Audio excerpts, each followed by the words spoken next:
今日來到牛頭角下村，我哋有一個2到3人單位，啱啱做好家私，上去睇睇現場環境先。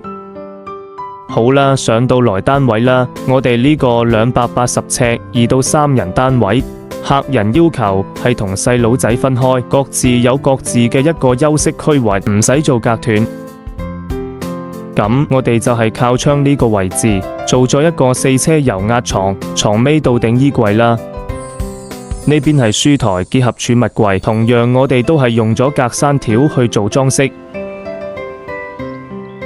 然後呢邊係一個電視矮櫃，呢邊嘅話就是鞋櫃加儲物櫃結合。跟住到呢邊係一個細型嘅儲物櫃，上邊吊櫃，然後牆身我哋都係做咗裝飾。跟住上邊就係細佬休息區域。下邊衣櫃加地台，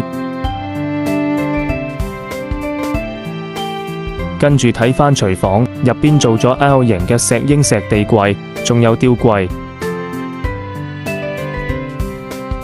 接落來睇下洗手間位置，洗手間門口換咗 PD 門。